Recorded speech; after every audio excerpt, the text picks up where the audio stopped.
All right.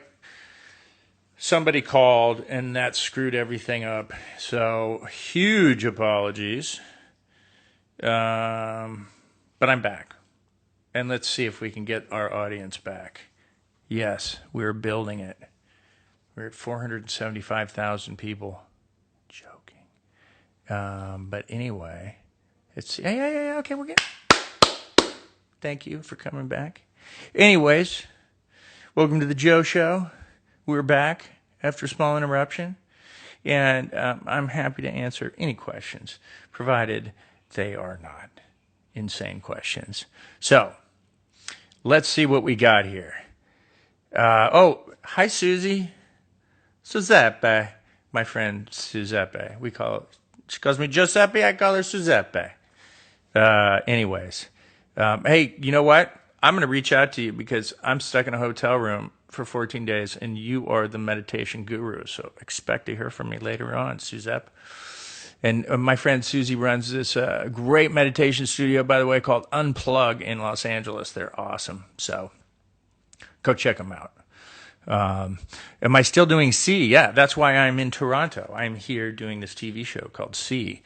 And it was interrupted by this strange thing called a coronavirus. Or what does Trump call it? The China virus. It's like China virus. I don't know why he does that. What's he going to call it now that he has it? Good question. Let's see. What do we have here? Got people from all over the world, which is a beautiful thing. France, South America, Russia, Ukraine, Brazil, Australia. It's a beautiful thing. Let's see. Are you sure? But when do you go back to GH? I don't think I go back to GH, so we'll see what happens. Why did you leave GH? I think that might be the question. Well, I mean, because I overdosed on drugs in the story, that is. Hello from Germany. Yes, podcasts. Podcasts are coming. I'm going to fill you guys in with all that information, and that's going to be your thing. Was Johnny Cash poster your idea on the TV show? Absolutely my idea. I knew that he had to bring some element of, earth with him, and I thought, what better thing than Johnny Cash? So Johnny Cash was the best. Anyways, let's see the next question. Have you much work lined up in the near future? Well, I'm going to tell you something. And so this is something probably everybody can relate to. The pandemic has been catastrophic. I mean, I would say that 85% of my projects have been put on pause or delayed indefinitely or delayed till 2021. So it's been difficult. So I had to give up a child, and I'm still deciding which one. I have 3 boys, so I'm going to probably just sell one. Anybody interested in buying, just let me know. And just kind of reducing costs, cutting my overhead, things like that. So, and the other 2 kids, I'm going to put down on 1 meal a day. So I think it'll work out fine. All right, what do we have here? Which pre-Atlantis work did you like best? Well, that's a good question. If you look at my resume, it is disturbingly long. And I say disturbingly long because that means I've been doing it for a long time. I have done hundreds of hours of television, so there's a lot of it. But I think my favorite, well, certainly Stargate Role was one of my favorites. Absolutely. Playing detectives is fun. Playing cops are fun. Playing action-oriented things are fun. And then if you are given really good material, it's fun to be a doctor or a shrink or something. But the material has to be good because it's relatively inactive in nature. So it has to be good. Anyways, Macedonia. Wow, fantastic. Let's see. What's the next question here? Would you return to Stargate if asked? Yeah, I probably would. I'm assuming that as long as I join my other castmates, yeah. How do you get the kids to do schoolwork? Wow, isn't that difficult? Well, basically, I have a giant, wrecking ball that weighs like 4,000 pounds, and I put it over their head. And when they nod off, it drops and crushes them. So they're in a state of heightened awareness all day. Yeah, you should try it. It's really good. Let's see. How is Rover? Well, it's not Rover, it's Grover. And Grover is like 13 years old, and he's a Labradoodle. And you know what? He's getting old. He's getting very old, unfortunately. So I'll keep you up to date on that. How do I get my hair to? I don't get my hair to do anything. By the way, it's like the most fascinating thing ever. Is that people think like, I mean, you should see my hair. I wake up and it's like crazy. The harder part is making it look normal. Hello, Sonoma County. Wow, how are you in Sonoma County? You must be getting burned down. Very scary, those fires. So I hope you guys are good. I know what a fire is like. My house burned down 2 years ago in the Woolsey fire. That was quite devastating. So let's see. Boy, a lot of questions about my favorite movie, favorite song, favorite this. You know, it's funny because that just changes all the time. So I couldn't tell you. What is my celebrity crush? Okay, I'm going to be honest with you. I'm really weird. I don't have a celebrity crush. In fact, it's kind of strange. I think if you're a celebrity, I actually probably won't have a crush on you unless I meet you and I like you, and that's different. But I'm just very wary of celebrity. I'm very wary of an image getting thrown on my head and me being attached to it. So, anyways, you guys should be too, except for me. Except for me. That's all I was going to say. Where did you get your handkerchief?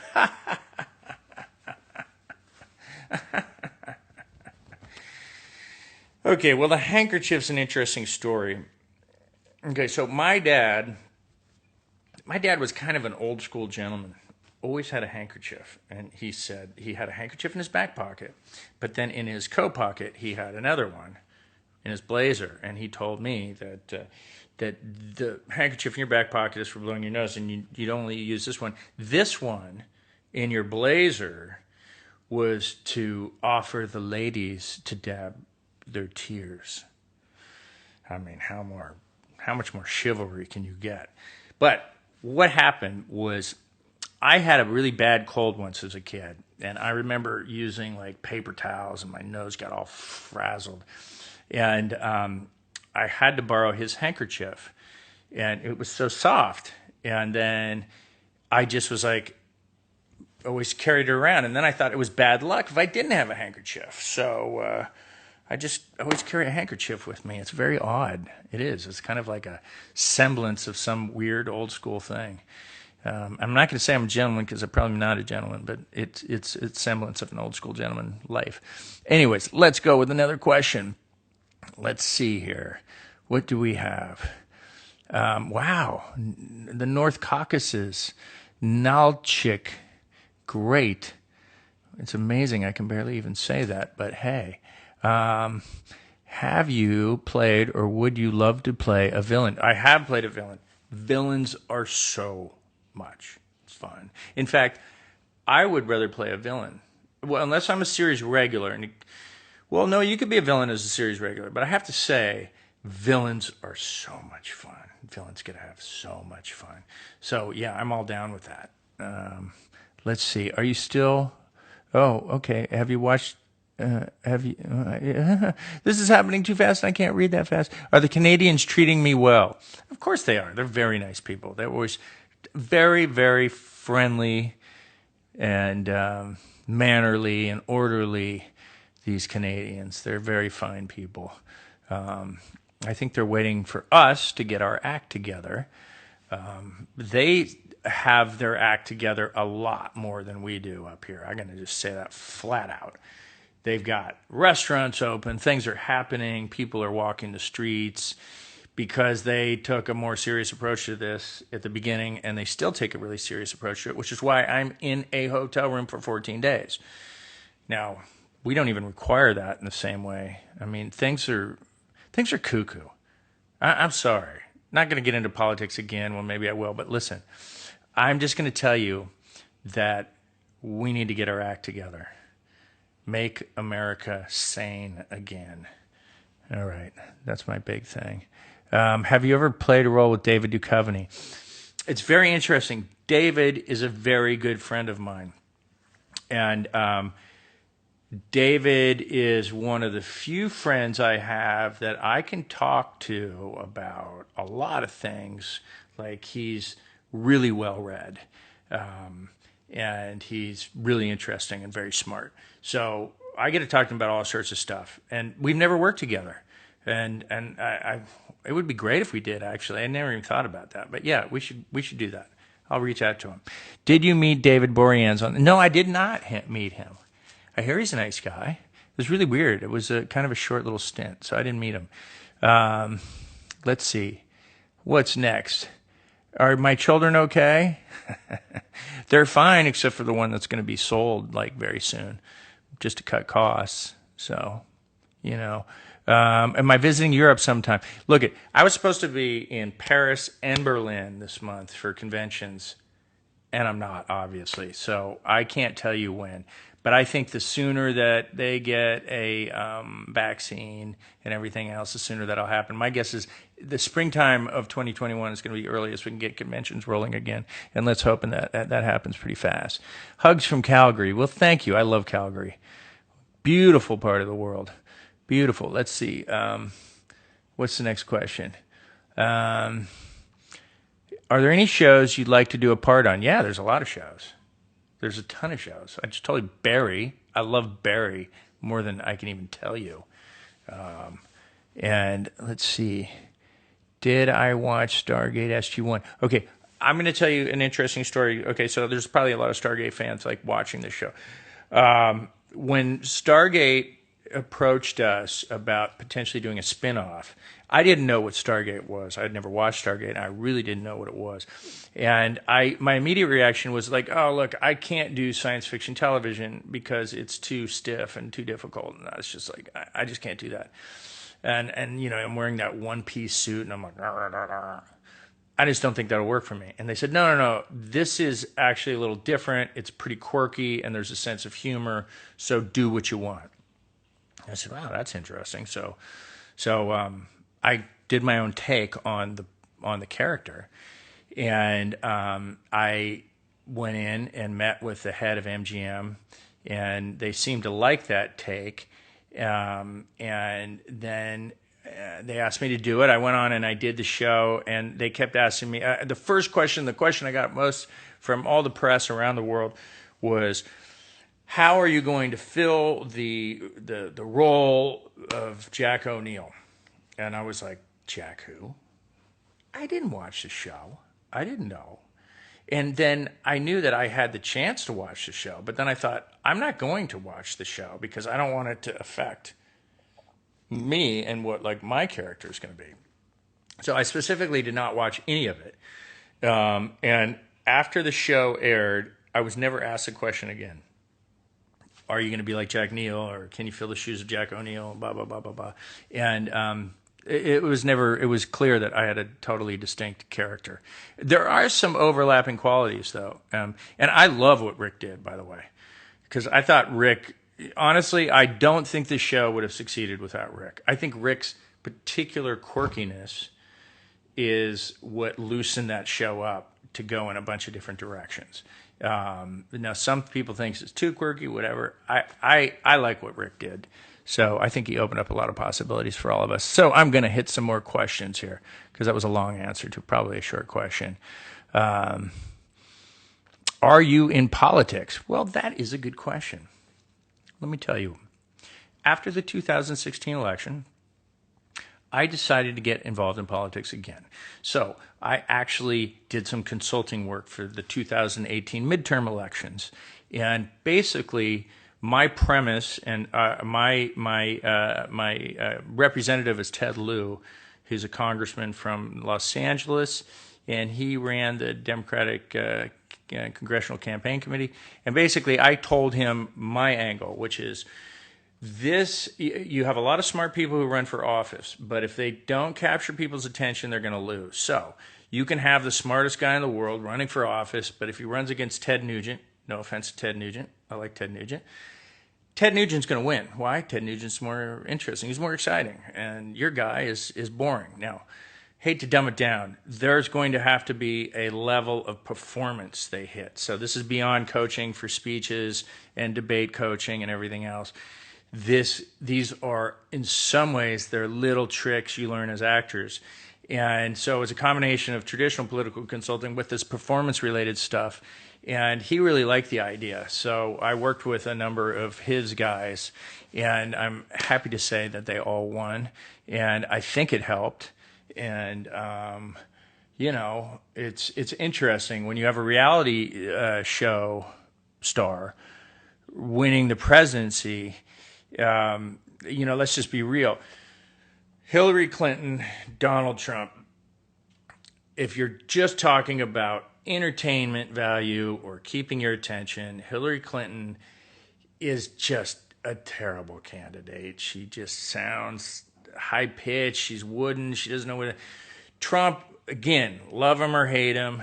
And I'm just going to say right now, not a big fan of his, but he captures people's attention. And so it's frightening. What did George Carlin say? He said, the problem is in the United States is that anyone can become the president of the United States. So there you go. So that was been interesting. So I did get back in politics and so forth and so forth and so forth. So anyways, did you bring your podcast gear to Canada?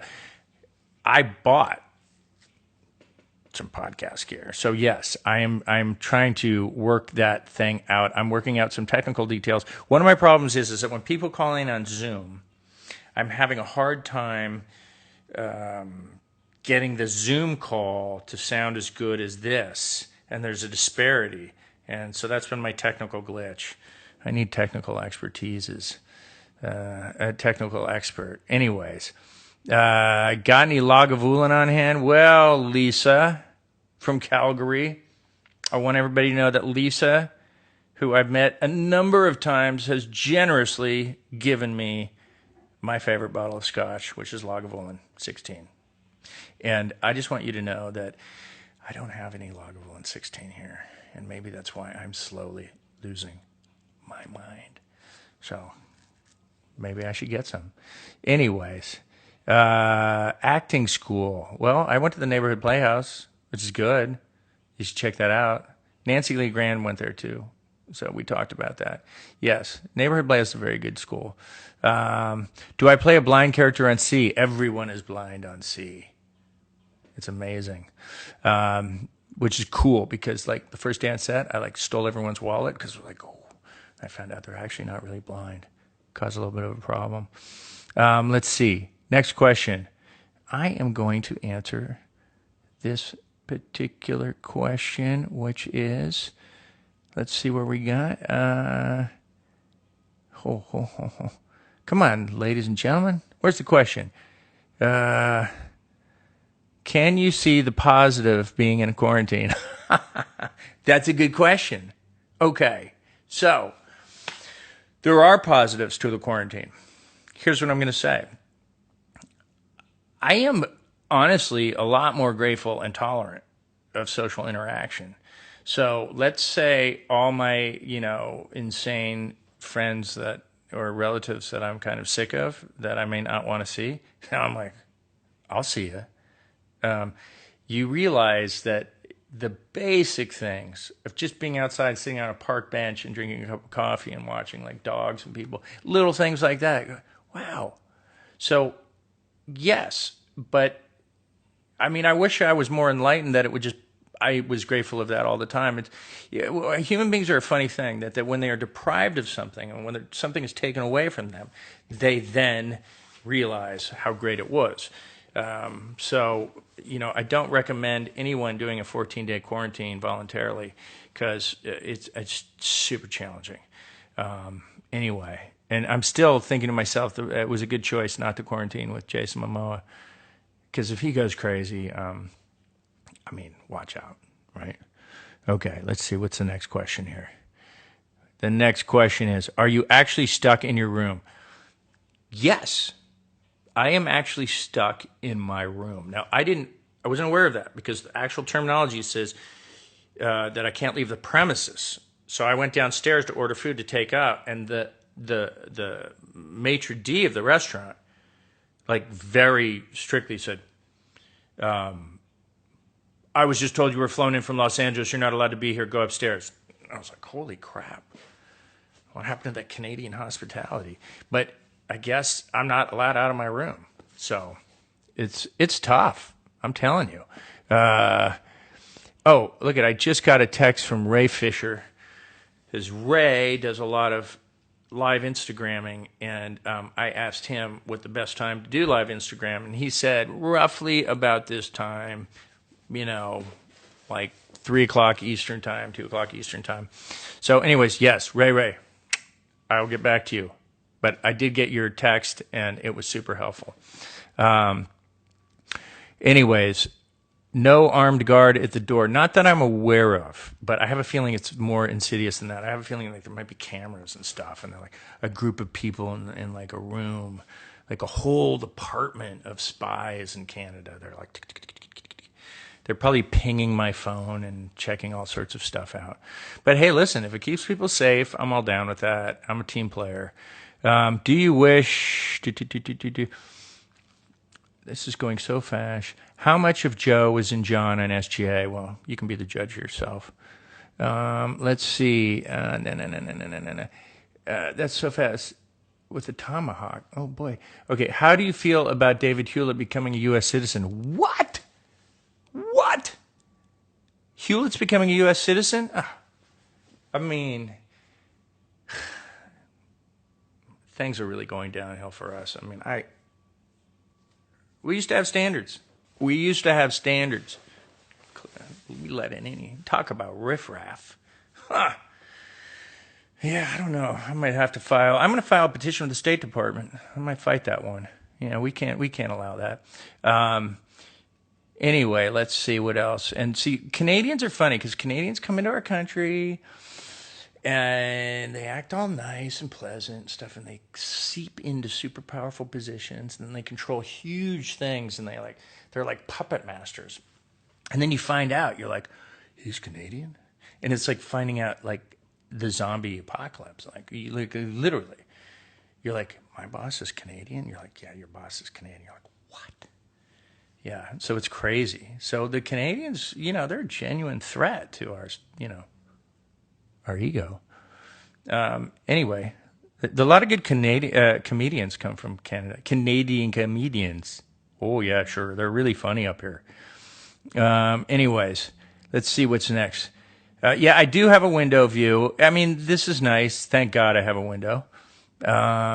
It's helpful. But the windows don't open up. I think they're afraid of me jumping out. So I think they have it all planned out. Okay. Let's see. What is next on the question list? What do we have here? Oh, there's a lot of Canadians I'm talking to. Well, that's good because we like Canada. I'm laughing so hard I'm crying. Okay, just don't pee. Let's see. Would you visit Australia again after COVID? Of course I would. I visit anywhere. I'm not scared to visit places. And this will be over eventually. So, William Shatner, Ryan Reynolds, they're also Canadian. I know that. See what I told you. They're like shapeshifters, like coming in and manipulating our culture. It's really crazy. What is my favorite hobby? Well, that's a good question. I don't really call things hobbies anymore, but I call them kind of interests. So, surfing, mountain biking, playing with Newman. I will say that I read a lot. This is so dry and boring. I'm not going to bother you with that. But, basically that type of stuff. I do a lot of snowboarding and skiing and mountain biking and surfing. And thankfully, all my kids have gotten to the point where they can keep up with me. And then pretty soon they'll surpass me. And when they do, I will beat them. Anyways, let's figure out what's next. How about another...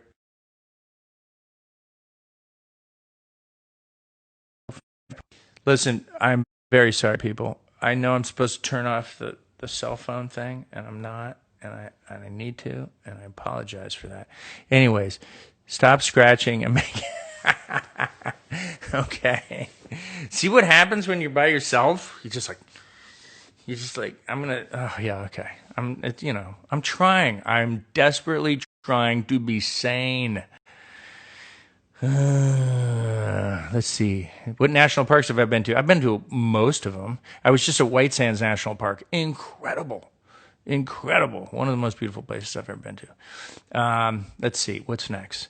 What's next? A couple more questions. I'm going to let everyone go. Greetings from Germany. Hello. Good to see you guys. How does one send something to you? You can send things to Untitled Entertainment. Yes. Those are my managers. You can send things there. Any tattoos? I don't have any tattoos, which is probably the most rebellious thing you can do today is not have a tattoo. I was one of those people that just knew I would look pathetic with a tattoo as I got older. I think it all happened because I had a goatee and a ponytail briefly in college. And my dad, out of the nowhere, who's never visited, suddenly knocks on the door, and I open up. It's my dad. And he looks at me, and he kind of quizzically, and he says, wow, not only do you look like you sell drugs, you look like you sell bad drugs. It just took the wind right out of me. I mean, he just called my bluff, and he was right. I looked so ridiculous. I was trying so hard to be something I wasn't. And I shaved the next day and cut my hair. And I realized, I got to get real. So some people can pull it off, but I can't. Hello, France. Let's see, what else do we have? We are going to, do you plan to visit Serbia and make a movie with David Duchovny? I would love to. I'll talk to David about it. I'd love to go to, I've been to former Yugoslavia. But I haven't been to present day Serbia. So a couple more questions. Meet amazing place. What's the most amazing place I've ever seen? It's a place called heaven where the rivers are made of chocolate and there's butterflies everywhere. People live forever. Right? You have to do ayahuasca to know that, though. Are you going to shave your beautiful beard again? I'm not planning on shaving because this is for the show. They seem to like it. And I'm going to keep it going. So that's where that is. And also, you know what it does? People mistake, they give you credit for a little more wisdom than you actually have. And I could use that right now. I just twirl this a little. It makes me look thoughtful. I'm kind of like, I think about things. They're like, oh, he's a thoughtful guy. It's fantastic. It's amazing. But it is gray, and I've got gray. I don't really care. Gray, whatever. Gray looks fine to me. The last thing I want to do is, what looks ridiculous is like older people who have these beards and hair, and they're, you can see it's dyed, and it looks ridiculous, and then they look like this. It's like Beverly Hills. No, I don't want to look like that. So I'm going to look maybe like that. So anyway, let's see. I'm going to answer one more question here. She's still amazed at my hair. I'm glad you're amazed at my hair. You know what? One thing that's awesome is that I have hair. And I'm just happy that I have hair. So there's a lot of people who don't have hair at my age. So I'm going to take that one. Let's see. What else? Nice impersonation. Because I do impersonations every now and then. So let's see. See if you know who this is. Well, I was thinking, Joe, we could actually go down to Soho House. And, I'm not totally sure, but I think that... Wait, that's not very good. You're not going to guess who that is. Wait a minute. Let me get it. I'm going to get it. Hold on. So, maybe we can go down to the beach and get a drink. And you know what? I'm not hitting it right now. I mean, it's sad. Nobody's going to even know who that is. It's actually Owen Wilson. It's a really bad Owen Wilson. I usually have a good Owen Wilson. It's just not there. I think it's because I've spent so much time by myself. I'm losing my mind. Yeah, I am kind of losing my mind. Anyway, here we are. John Wayne or Jimmy Stewart. You can't. Apples and oranges. Apples and oranges. You know, you can't compare the two things. Oh, you know, I don't think he wants to be compared because he's very different, Jimmy Stewart. So now I'm going to become this ridiculous little clown that does impersonations on live Instagram. Jump, monkey, jump. Let's see. I'm going to do one more questions. But I'm not going to answer any Stargate questions because let's see. Do I love cats? You know what? I do love cats. They're delicious. They taste great. I like cats. Do you like cats? Okay, let's just get real. Cats are always secretly trying to kill you. And I just want you to know that I have somebody watching my English Bulldog at home, and they sent me a message this morning, and it was from the internets, the interwebs. And it said that English Bulldogs are one of the least intelligent dogs. They're ranked 136 out of 138 animals. I took offense to that. And I said, well, great. I mean, you have a cat, and your cat is probably trying to kill you in the middle of the night and steal all your money out of your bank account. So, and Newman, who may not be the smartest animal in the world, he makes me feel smart. He makes me feel pretty, and he makes me feel athletic. So I think everybody should get an English Bulldog. So there. And yeah, so you can have all your smart animals all you want, but I'm going to stick with mine that's not as smart. So, hello, Italy. Buongiorno. Buongiorno. My cat loves to eat. Well, of course, but what does he eat? He eats mice. And let's talk about one other thing. One of the things I like about animals is they often don't eat what they don't have to. They don't kill what they don't really need to eat. And I look at animals and I go, animals aren't necessarily cruel. Like, human beings can be cruel. But then I look at a cat, and it's like a cat, like it gets a mouse, and like it just throws it in the air, and then it plays with it, and it's like, I'm gonna kill you, but first I'm gonna make you suffer, and then it like bouncing around, and like plays with it kind of play, like it tortures things. So you gotta ask yourself, guys, cats are a threat. And so, all you cat people out there, it's time to get real. That's the threat. It might not be the coronavirus. It might not be any of that. It might be cats. Okay? So, let's just stick to that. All right. So, oh my God. You know what I just got? I have little notices that pop up, notifications. And it's a Surfline notification saying that there's a swell. And I think that sucks that they would send that to me right now while I'm stuck in a hotel room 3,000 miles away and I'm not near an ocean. Okay, I think this sucks. I want to write a letter to Surfline saying that sucks. Anyways, ladies and gentlemen, it has been an absolute, complete, and total pleasure talking to you. I've been trying to do this every day at 2 o'clock Eastern Time, and it seems to be good. And I will try to continue doing that. So what I want to say is send a message out there for people to join me every day. And I'm going to start putting some structure